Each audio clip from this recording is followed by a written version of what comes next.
तो चलिए शुरुआत करते हैं रूट वर्ड्स की, देखते हैं वन बाय वन। तो सबसे पहला रूट वर्ड आपके सामने है डोल। क्या मीनिंग होता है डोल का? तो डोल के दो मीनिंग है, या तो वो सैड से रिलेटेड है या फिर वो पेन या फिर दर्द से रिलेटेड है। ठीक है, तो चलिए इससे बने जितने भी वर्ड्स हम लोग समझने की कोशिश करते हैं। सबसे पहला जो वर्ड है वो है डोलफुल। डोलफुल एक एडजेक्टिव होता है। अगर कोई एक्सप्रेशन डोलफुल है या फिर कोई मैनर डोलफुल है, किसी की आवाज़ डोलफुल है, तो मतलब वो डिप्रेसिंग है और वो मिजरेबल है। मतलब उसमें आपको उदास वाली फीलिंग आ रही है, जो उसकी टोन है वो बेसिकली मिजरेबल है, सैड है, क्योंकि इसका मतलब ही सैड या पेन से रिलेटेड होता है। ही गेव मी लॉन्ग और डॉलफुल लुक। तो किसी ने लुक अगर डॉलफुल दिया तो मतलब वो देवदास जैसे लुक दे रहा है, उदास लग रहा है, उसके साथ कुछ बुरा हो गया है या उसके साथ कुछ गलत हुआ है। ठीक है, जिसकी वजह से वो सैड है, सोरो उसके साथ सोरोफुल है बेसिकली। अगला आपके सामने है डोलड्रम्स। डोलड्रम्स क्या होता है भाई? डोलड्रम्स भी एक नाउन है, इसके अंदर भी आप लोग देख रहे हैं कि डोल है। तो कोई चीज़ अनसक्सेसफुल है या फिर किसी में आपको कोई एक्टिविटी दिखाई नहीं दे रही है या डेवलपमेंट आपको दिखाई नहीं दे रही है, मंदी आई हुई है, तो हम कहते हैं कि वो चीज़ डोलड्रम्स में है। तो किसी का जो करियर है वो डोलड्रम्स में हो सकता है। तो करियर डोलड्रम्स में कहने का मतलब है कि वो बेरोजगार बैठा है या काम कर रहा है तो उसकी ग्रोथ नहीं हो रही है। ठीक है, या फिर काम अच्छा नहीं चल रहा है, मंदा चल रहा है, धंधा अच्छा नहीं है। अच्छा, हमारी इकोनॉमी भी डोलड्रम्स में होती है। अगर इकोनॉमी डोलड्रम्स में है तो इकोनॉमी में मंदी आई हुई है, रिसेशन आया हुआ है। ठीक है, ध्यान रखिएगा। डोलड्रम्स हम इन जनरल भी यूज़ करते हैं सैड विद नो एनर्जी और एंथुजियाज्म। तो उदासी को भी हम लोग बोलते हैं डोलड्रम। जैसे समबडी इज इन डोलड्रम्स का मतलब है कि वो डिप्रेस्ड है, उदास है, वही डोलफुल वाला मीनिंग हो जाएगा, बट वो एडजेक्टिव था, ये नाउन होता है। कंडोलेंस आपने कई बार पढ़ा होगा, इसमें भी डोल है, तो सैड से कुछ रिलेटेड है। अच्छा, कौन का मतलब क्या होता है? इसका मतलब होता है टुगेदर। तो आप किसी के पास जाकर उसके दर्द को शेयर कर रहे हो, मतलब सहानुभूति दे रहे हो, सिंपैथी दे रहे हो किसी को, वो कंडोलेंस होता है। जब आप ऑफर करते हैं या एक्सप्रेस करते हैं आपकी कंडोलेंस किसी इंसान को, तो आप एक्सप्रेस कर रहे हैं आपकी सिंपैथी उनके लिए, क्योंकि उनका कोई फ्रेंड या रिलेटिव जो है उसकी डेथ हो चुकी है। तो हम सिंपैथी देते हैं किसी के मरने पे या किसी के साथ कुछ गलत हो जाए तो। He expressed his condolences to the families of the people who died in the incident. Incident की एक्सीडेंट, एक्सीडेंट आएगा, इंसिडेंट घटना भी बोल सकते हैं, एक ही बात है ना। हालांकि इंसिडेंट एक्सीडेंट अलग चीज़ है, इस कॉन्टेक्स्ट में इंसिडेंट और एक्सीडेंट दोनों आ सकता है, कोई घटना या कोई दुर्घटना, है ना, बोलने में दोनों चल जाएगा। तो घटना में जो लोग मरे हैं तो उनके टुवर्ड्स वो क्या कर रहा है? सिंपैथी शो कर रहा है, कंडोलेंसेस जो है वो शो कर रहा है उसकी फैमिली को। इंडोलेंट। इंडोलेंट में देखो, वैसे तो डोल जो है वो सैड और पेन से रिलेटेड है, बट यहाँ पे डोल का मतलब आप ये मान लीजिए जैसे कोई सैड है, तो सैड है तो बस ऐसे परेशान बैठा है, उदास है, कोई काम नहीं करना चाहता है। तो कोई काम नहीं करना चाहता है तो इंडोलेंट इंसान वो होता है जो लेजी होता है, जो हिल के भी राजी नहीं है। इंडोलेंट टीनेजर्स हैं who won't lift a finger to help. सारा दिन बिस्तर पे पड़े रहते हैं, फ़ोन चला रहे हैं, घर वालों की मदद नहीं कर रहे हैं, हाथ नहीं बटा रहे हैं। ठीक है, they were indolent and addicted to life of pleasure. तो वो लेजी थे और लाइफ जो है प्लेजर की उससे वो एडिक्टेड थे, मतलब खाना पीना, मस्त रहना, मौज लेना, रोज लेना, ना मिले तो खोज लेना, वही वाला। ठीक है, कुछ बच्चे इसे इंसोलेंट से कंफ्यूज कर लेते हैं बेटा। इंसोलेंट अलग चीज है। इंसोलेंट होता है जो इंसल्ट करता है किसी की, इंसल्टिंग पर्सन जो मतलब इंसल्ट करे, बेशरम, बेहया। ठीक है, उसको हम लोग इंसोलेंट बोलते हैं। चलिए जी, तो डोल वाले इतने ही थे। अगला आपके सामने बर्स। तो बर्स का मतलब मनी होता है। चलिए, बर्स का सबसे पहला है बर्सरी। तो स्कॉलरशिप को हम लोग बर्सरी बोलते हैं। Amount of money given to a person by an organisation such as a university to pay for them to study. तो पढ़ने के लिए ऑर्गेनाइजेशन के द्वारा जो पैसे दिए जाते हैं, जिसे छात्रवृत्ति या फिर स्कॉलरशिप कहते हैं, उसी को कहते हैं बर्सरी। तो बर्स मतलब मनी। ठीक है भाई। बर्सर, बर्सर कैशियर होता है। A person who manages the financial affairs of a college और स्कूल। अकाउंटेंट या कैशियर कह लीजिए, जो स्कूल की, जिसको फीस, कॉलेज की फीस जो है आप जमा करवाते हो और पीछे, या फिर जिसको मैनेज करे, ऐसा भी बोल सकते हैं, उस इंसान को भी हम लोग बर्सर बोल सकते हैं।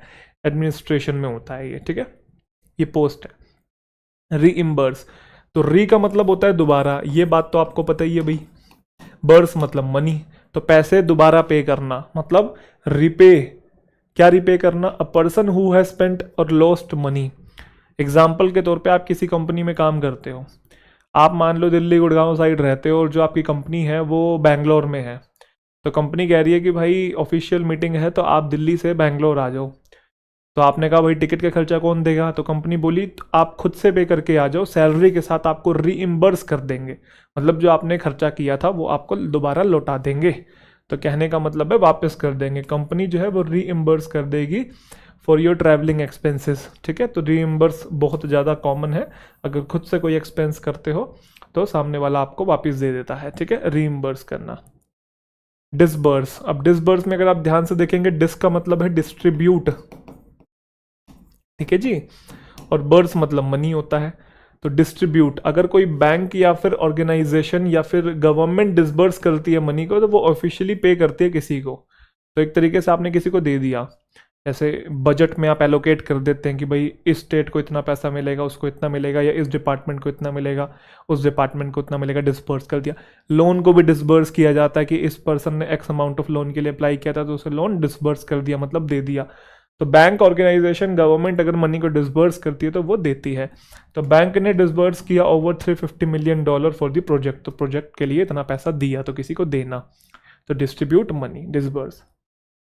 चलिए जी, बर्स वाले खत्म होते हैं, अब शुरू होते हैं कल्प वाले। कल्प का मीनिंग होता है ब्लेम। तो कल्प से कौन कौन से बने हैं, सबसे पहले बना है कल्पेबल।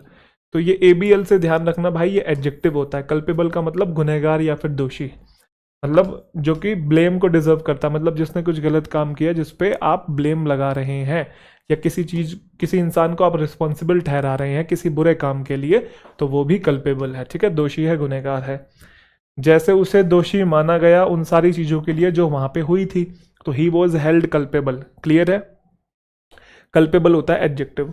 अब आपको मैं बताना चाहता हूँ, कल्प्रिट भी सेम ही होता है, कि किसी को आप दोषी करार दे रहे हो, कल्प्रिट है ये, इसने कोई अपराध किया है, कोई क्राइम कमिट किया है। ठीक है, बट ये नाउन होता है और कल्पेबल एडजेक्टिव होता है।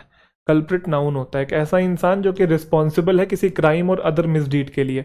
अच्छा, एक चीज और, कल्प्रिट जो है वो जनरली क्रिमिनल केसेस में ज़्यादा यूज़ होता है, कोई क्राइम, कोई अपराध हुआ हो। कल्पेबल नॉर्मली भी किसी ने कुछ गलत किया है तो आप उसको रिस्पॉन्सिबल ठहरा रहे हैं उस गलती के लिए, तो कल्पेबल वहाँ पे भी यूज़ किया जा सकता है।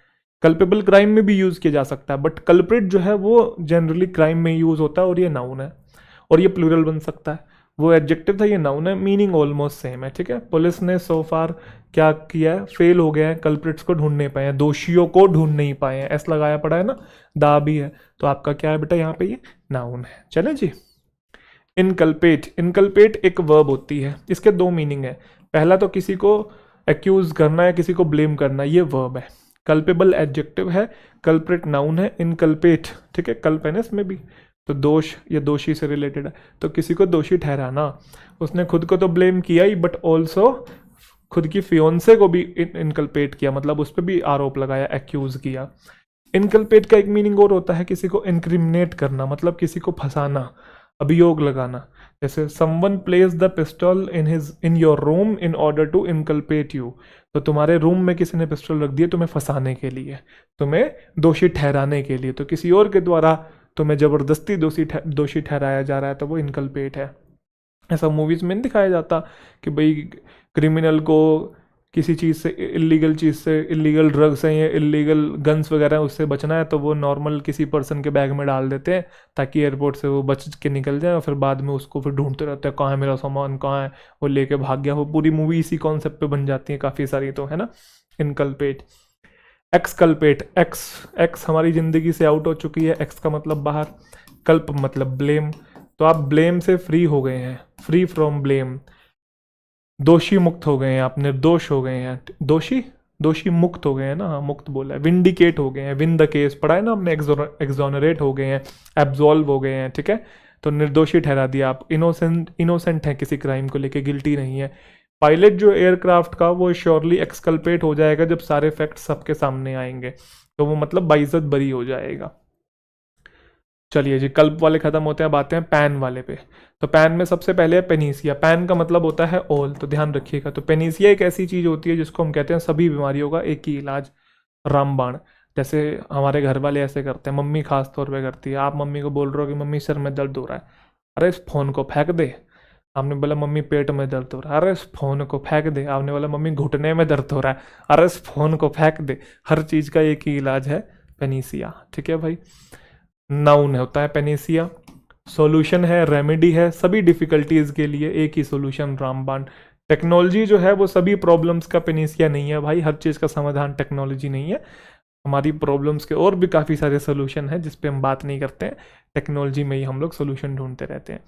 पेनार्की, अच्छा आर्की जो शब्द है, आर्की और क्रेसी, ये गवर्नमेंट से बना है, और पैन मतलब ऑल। तो ऑल गवर्नमेंट का क्या मतलब है, कोई ओपन या फिर ग्लोबल रूल है लॉ का जो कि अप्लाई होता है उन पे जो लोग सिलेक्ट करते हैं regardless of their location. They are no longer subjects of their own land और system of government but of the panarchy. कहने का मतलब कोई ऐसा रूल जो पूरी दुनिया में अप्लाई होता हो, किसी एक कंट्री तक सीमित ना हो। तो पूरी दुनिया में कोई लॉ है, कोई रूल्स रेगुलेशंस बनाए गए हैं, उसके अकॉर्डिंग वो चीज़ पूरी दुनिया में लागू हुई है, तो वो पेनार्की है। ठीक है, तो ग्लोबल रूल कह सकते हैं, ग्लोबल रूल ऑफ लॉ कह सकते हैं, जिसको हर कंट्री को फॉलो करना पड़े, हर कंट्री को फॉलो करना पड़े regardless of their location. Pandemic, ये तो बच्चे बच्चे के जुबान पे हमने फ्रिक्वेंटली यूज वर्ड्स में भी पढ़ा। पैंडमिक मतलब ऑल होता है, तो सर्वव्यापी महामारी, ऐसी बीमारी जो पूरी दुनिया में प्रेवलेंट है, फैल गई है वर्ल्ड में। पैंडमिक जो है एक एपिडेमिक, एपिडेमिक भी एक महामारी होती है, ठीक है, बट ये कम मतलब एक कम लोकेशन तक होती है, मैंने बताया था ना सीमित होती है ये। जैसे एक होता है आपके सामने एंडेमिक, तो एंडेमिक होता है कम एरिया में, ठीक है। फिर आता है एपिडेमिक, वो होता है थोड़े ज़्यादा एरिया में, और फिर आता है पेंडेमिक, वो पूरे वर्ल्ड में आप कह सकते हैं। समझ गए, क्लियर है भाई। तो ये सबसे छोटा लेवल, फिर उससे बड़ा, फिर उससे बड़ा, तो ये है आपका एंडेमिक, एपिडेमिक और पेंडेमिक। तो कोई बीमारी थोड़े कम एरिया में है तो एंडेमिक, थोड़ी ज़्यादा में है तो एपिडेमिक, पूरे दुनिया में है। अच्छा, इसको ऐसे कह सकते हैं, रीजन के लेवल पे है तो ये एंडेमिक, कंट्री के लेवल पे है तो एपिडेमिक, और पूरे वर्ल्ड के लेवल पे है तो पेंडेमिक। ये लिखे हुए हैं मैंने, देख लीजिएगा बाद में। चलिए अगले आते हैं एमबी। एमबी का मतलब होता है बोथ, ठीक है। तो एमबी से कौन कौन से बने हैं, सबसे पहले बना है एमबी डेक्स्ट्रस। अच्छा, डेक्स्ट्रस का मतलब होता है स्किलफुल, ठीक है, स्किलफुल। अब ये स्किलफुल और उसके पहले एमबी लगा दिया, और एमबी का मतलब होता है बोथ। तो ऐसा इंसान जो अपने दोनों हाथों को स्किलफुल तरीके से यूज कर सके। Someone who is ambidextrous can use both their right hand and their left hand equally skilfully. क्लियर है भाई, कोई दिक्कत? Someone who is ambidextrous can use both their right hand and, वो कौन सी मूवी में है, 3 इडियट में है ना, वो दोनों हाथों से लिखता है, ठीक है। अब पियानो बजाने वाले जो होते हैं, हारमोनियम बजाने वाले हैं, गिटार बजाने वाले हैं, दोनों हाथों को स्किलफुली यूज कर रहे हैं, तो उसको बोलते हैं एम्बीडेक्स्ट्रस। खाली डेक्स्ट्रस बोलेंगे तो स्किलफुल इंसान को बोलते हैं, ठीक है। Few of us are naturally ambidextrous, कुछ लोग होते हैं जो दोनों हाथों को अच्छे तरीके से यूज कर पाते हैं, अदरवाइज सीधा हाथी सबका अच्छे तरीके से यूज होता है, बढ़िया तरीके से, इसी से परफॉर्म होते हैं, ठीक है। एम्बिगुअस, तो एम्बी का मतलब फिर से वही बोथ है भाई, हाँ कि ना। If you describe something an ambiguous you mean that it is unclear. ये मैंने पढ़ाया भी हुआ है कि कोई चीज कंफ्यूजिंग है क्योंकि उसके एक से ज्यादा आंसर निकल के आ रहे हैं ना, it can be understood in more than one way, अस्पष्ट है।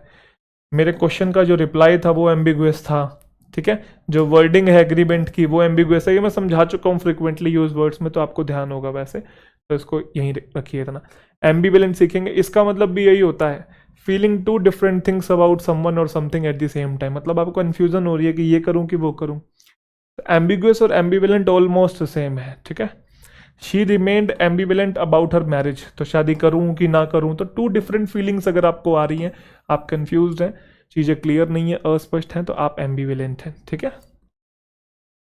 एम्बी का मतलब बोथ होता है, ये तो हमने सीख ही लिया, तो हाँ भी है ना भी है। एन एम्बिवेलेंट एटीट्यूड टू एक्सरसाइज, करूं कि ना करूं, समझ गए ना, तो मिले जुले भाव वाला वो है आपका एम्बिवेलेंट। एम्बीवर्ट, अच्छा एम्बी का मतलब होता है बोथ और वर्ट का मतलब होता है डायरेक्शन। एम्बीवर्ट से पहले आप एक वर्ड याद करो, आपको याद होगा इंट्रोवर्ट और एक्सट्रोवर्ट, याद है सभी बच्चों को? बिल्कुल याद होगा। इंट्रोवर्ट, इंट्रो मतलब इनवर्ट मतलब डायरेक्शन, तो जिसकी डायरेक्शन अंदर की तरफ हो, जो अपने अपने में रहता है, ज़्यादा लोगों से बात नहीं करता, अपनी कंपनी पसंद करता है। एक होता है एक्सट्रोवर्ट, एक्स मतलब बाहर, वर्ट मतलब डायरेक्शन, तो बाहर की डायरेक्शन, मतलब लोगों से मिलता जुलता रहता है, ग्रेगेरियस नेचर है, पार्टी की आन बान शान है। फिर होता है एमबी, जो इंट्रो भी होता है और एक्सट्रो भी होता है, दोनों होता है, ठीक है।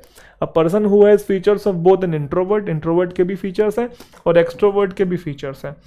एम्बिवेलेंट टिपिकली होता कौन है, वो एंजॉय करता है लोगों को भी बट नीड्स टाइम अलोन, और ज़्यादातर लोग की जो पर्सनैलिटी होती है वो एम्बीवर्ट ही होती है, ठीक है। पूरी तरीके से इंट्रोवर्ट और एक्सट्रोवर्ट बहुत कम लोग होते हैं। चलिए जी, तो एमबी वाले खत्म होते हैं, अब शुरू करते हैं एसर और एक्री। इसका मतलब होता है बिटर या फिर हार्श, कड़वाहट, ठीक है, या फिर कठोर कोई चीज़ है। तो नेगेटिव वर्ड है ये भी, इससे बहुत सारे वर्ड बने हैं। सबसे पहला है एक्रिड। तो एक्रिड हम यूज़ करते हैं बेटा किसी स्मेल के लिए या फिर टेस्ट के लिए। ऐसी स्मेल या ऐसी टेस्ट जो बहुत स्ट्रॉन्ग है, बिटर है, अनप्लेजेंट है। जैसा केमिस्ट्री लैब में जब हम करते थे एक्सपेरिमेंट तो वो स्मेल से नहीं आती थी, पंजेंट सी स्मेल, तो वो एक्रिड है।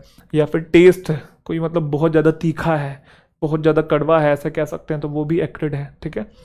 जो कि अनप्लेजेंट हो आपकी नोज़ के लिए और आपके थ्रोट के लिए, मतलब गले में खराश कर दे और नाक के सारे बाल जला दे, ऐसा कुछ, ठीक है।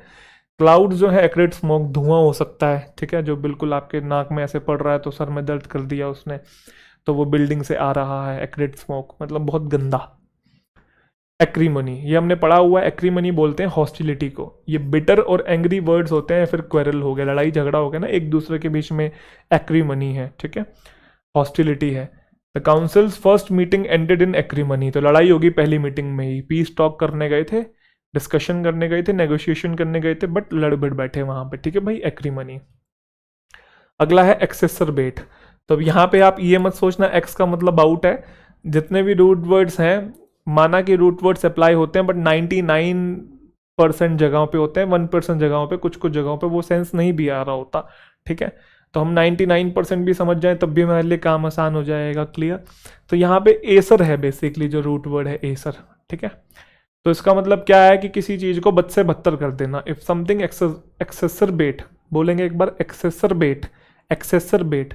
अगर कोई चीज एक्सेसरबेट कर देती है किसी प्रॉब्लम या बैड सिचुएशन को, तो उसे और बद से बदतर बना देती है। इसी का जस्ट उल्टा होता है एमिलियोरेट, सिचुएशन को इंप्रूव कर देना, बट सिचुएशन और खराब कर देना तो एक्सेसरबेट। एक्सेसर का मतलब बताया ना मैंने यहाँ पे, एसर का मतलब बिटर या फिर आपका और क्या था, हार्श था, है ना, बिगड़ी हुई को और बिगाड़ देना। अटैक जो है वो और बिगाड़ देंगे ऑलरेडी टेंस रिलेशनशिप्स जो है दो कम्युनिटीज के बीच में। पहले ही अच्छे इनके रिलेशन नहीं है, अब एक और अटैक हो गया तो इसकी वजह से स्थिति जो है वो और खराब हो सकती है, हाथ से निकल सकती है। अगला है एसर्बिक। तो एसर्बिक बेसिकली क्रिटिसिज्म होता है, और इस तरीके का क्रिटिसिज्म है जो कि क्लेवर है और फनी है बट रादर क्रूल, ठीक है। कड़वा है, कड़वा है, शब्द तीखे कह सकते हो आप हैं, बट सामने वाले को पता नहीं लगता, आपने थोड़ा सा सार्केज्म यूज कर दिया, समझे।